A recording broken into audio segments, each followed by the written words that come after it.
Olá, meus amigos e minhas amigas. Muito boa tarde.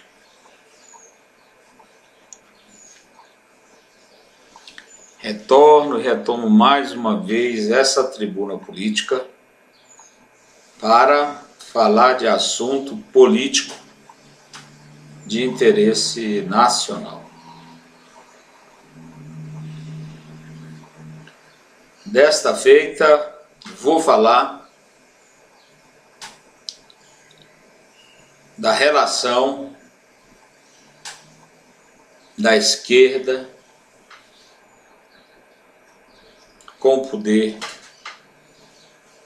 com o governo brasileiro, historicamente.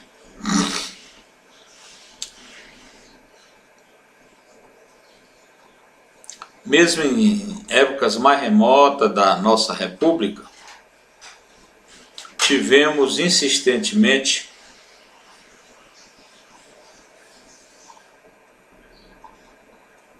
pessoas almejando o poder no Brasil através de partidos de esquerda, partido político como o Partido Comunista, o PCdoB, o PSB e outras ramificações que advieram do antigo Partido Comunista do Brasil, que era uma entidade patrocinada pelo aparelho do Partido Comunista Soviético. A esquerda brasileira, representada pelos comunistas, fizeram de tudo para ascender ao poder, chegando até tentar um golpe de Estado violento que foi a intentona comunista. Depois disso, por via esconsa, através de governos de direita e de centro, eles sempre pontuaram insistentemente na chegada ao poder. Com o movimento militar de 1964, que foi necessário para combater e sucumbir às forças de esquerda que queriam de qualquer jeito ascender ao poder através do presidente à época, depois da renúncia de Jânio Quadros, que foi o senhor João Goulart. O Jango não tinha pulso e as forças esquerdistas foram tomando conta do seu governo, ocupando espaços militares. Heroicamente, patriotamente, se insurgiram e substituíram aquele governo pernicioso para o Brasil. E a Revolução de 64, o movimento de 64 fez muito. Mas teve alguns equívocos, principalmente na economia, quando o preço do petróleo disparou, a inflação também, a recessão chegou a um ponto altíssimo, a nossa moeda evaporou, que era o cruzeiro, e aí os militares, através do governo João Figueiredo, foram abrindo mão do poder E até que fizeram a abertura política, que foi, eu digo, muito importante para o Brasil. Foi restaurada a democracia.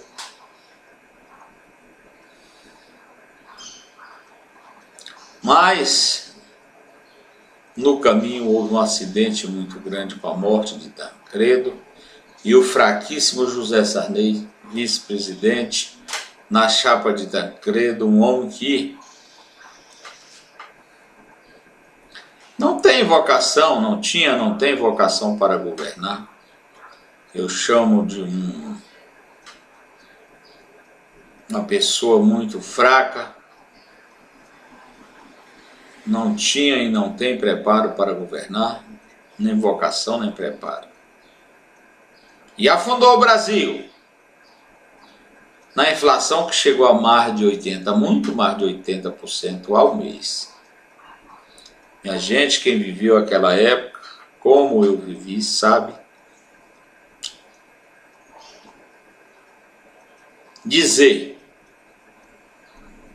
de momentos difíceis, governo fraquíssimo, leniente, a corrupção campeava no Brasil, do município à União, ninguém se entendia.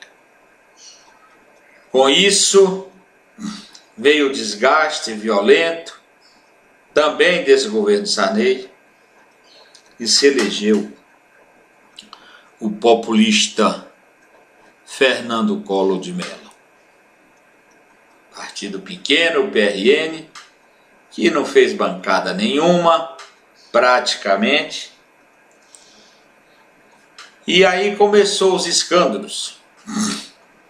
Sucedeu-se escândalos e escândalos que culminou com o impeachment de Fernando Collor. Aí nós tivemos a assunção à presidência da República um brasileiro de alto valor chamado Itamar Franco, Itamar Cautiero Franco, um homem de centro-esquerda, aquele sim, que pugnou por fazer o melhor ao seu tempo,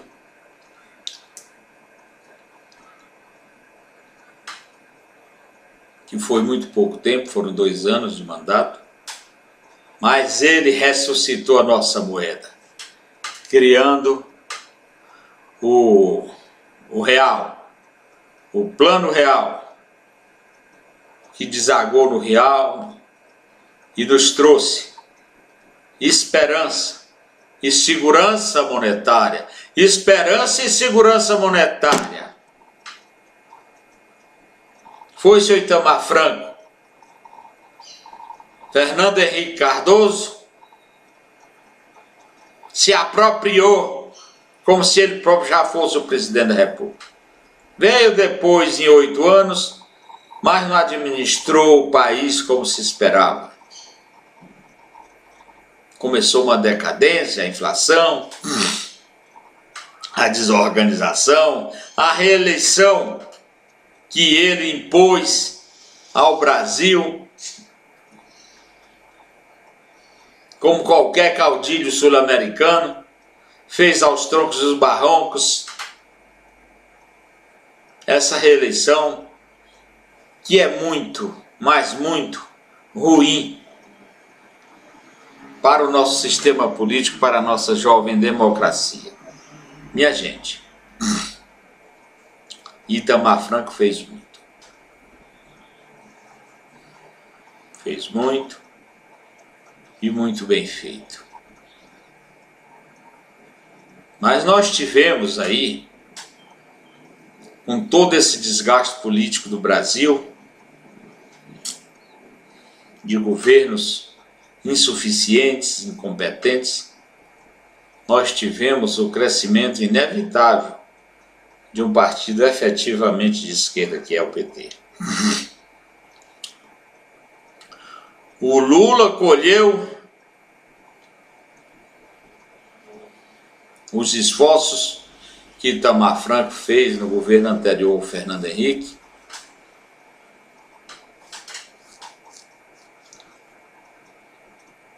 e fez um governo até certo ponto razoável, mas entregou a sua sucessora, a Dilma Rousseff, a administração do país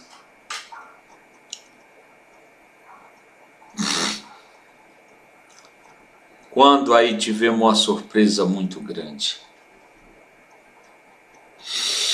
da incompetência dela para administrar. Somado a isso, as políticas econômicas dela, que era um misto de muita coisa, não era nem socialista e não era capitalista, era intervencionista, criando empresas estatais, multiplicando o número de funcionários públicos, e deu no que deu. Desde aquela época já precisava de uma reforma, principalmente uma reforma da Previdência, para não chegar ao ponto que chegamos, pois nós estamos ali, muito próximo do abismo da falência do Estado brasileiro, sem que tenha condição de pagar aposentados, funcionários públicos, contratos essenciais do Estado brasileiro. Estamos bem próximos.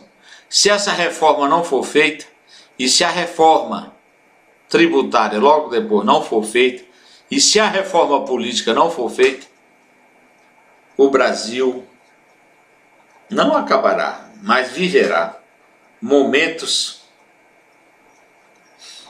muito difíceis, momentos incertos, porque um país, um governo, é como uma empresa, tem que estar capitalizado para funcionar. Se não tiver função econômica, não tem funcionalidade social. De forma que os esquerdopatas, como dizem, afundaram o Brasil de uma forma que nós vamos levar muito tempo para sair dessa situação caótica econômica que estamos, de crescimento negativo e próximo do negativo. A nossa indústria reduz a cada dia, a cada mês. O nosso setor de serviços, que já chegou a ser um setor muito, mas muito dinâmico e funcional, também cai. O presidente Jair Bolsonaro tem a oportunidade de fazer as reformas necessárias para o Brasil, fazer um projeto de Brasil. O Pacto Federativo, por exemplo, eles falam, mas não falam com a convicção que deveria ter. O município, que é onde vive o cidadão, aonde estuda, aonde trabalha, aonde nasce, aonde morre, é que tem que ter o maior volume de verbas. Teria que seguir para os municípios, depois, em segundo lugar, para os estados, e em terceiro lugar, a União, o Estado da União. Meus amigos e minhas amigas, a administração brasileira, governar o Brasil, como eu já falei em outra mídia, é um desafio. É um desafio porque o nosso extrato político é uma escória, é o pior possível. O sujeito entra na política já pensando em lesar os cofres públicos. Está aí, eu não estou inventando nada. As cadeias em Curitiba estão lotadas dessa gente. No Rio e em Brasília. O Rio de Janeiro chega a dar dó. 5 ex-governadores ou estão presos ou estiveram presos.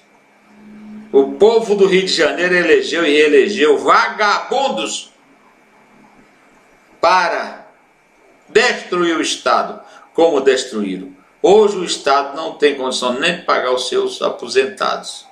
É preciso que a União significa os outros estados, até mais pobres, acudam ao Rio de Janeiro para pagar sua folha de pagamento, seus contratos essenciais, seus aposentados e tudo mais. O estado do Rio de Janeiro está quebrado, mas não é só o Rio não, o estado do Rio Grande do Sul também está quebrado, o estado de Minas Gerais está quebrado, o estado de Goiás, o governador já disse que está quebrado. Onde é que nós estamos? Que união é essa? Que o poder central não fiscaliza essas administrações regionais dos estados adequadamente? E todos nós pagamos o preço da desgovernança. Mas isso eu debito à esquerda brasileira que teve no poder, vamos dizer, por 8 anos com o PT e mais 8 anos com Fernando Henrique Cardoso. Então são 16 anos dele no poder, que tiveram condição de fazer as reformas, organizar o Estado e não organizar. A única coisa que foi feita depois da democratização, como eles dizem, que a gente pode dizer que foi efetivamente alguma coisa importante, foi o Plano Real, feito pelo senhor Itamar Franco, muito bem feito. E a lei, vamos dizer, no governo Fernando Henrique Cardoso, para não dizer que o governo dele foi inútil de toda forma, a lei de responsabilidade fiscal. Mas que estados e municípios fazem tudo para desmoralizar essa lei de responsabilidade fiscal. Ninguém quer. O que os políticos brasileiros querem é levar o Brasil cada vez mais para o fundo do poço, para o abismo. Isso é que ocorre. Desculpe. Meus amigos e minhas amigas, de forma que eu aqui afirmo que essa esquerda que representa o socialismo imediato ainda no Brasil, porque eles querem caminhar para o socialismo real, isso não dá futuro, um bom futuro para qualquer nação. O capitalismo, esse sim, esse é a saída. Porque o lucro é fundamental para o desenvolvimento de qualquer pessoa, física ou jurídica. O capital que se investe tem que ter um retorno maior, que é o chamado lucro, e os socialistas são de mais-valia. É necessário. De forma que eu estou abordando esse assunto aqui para falar para vocês o que todo mundo sabe, que o socialismo, que o comunismo é atraso. Lá em Cuba, por exemplo, é uma ferida crônica. A matriz deles que sustentava o Estado cubano, que era a União lá das repúblicas soviéticas, a União Soviética, faliu. Faliu porque a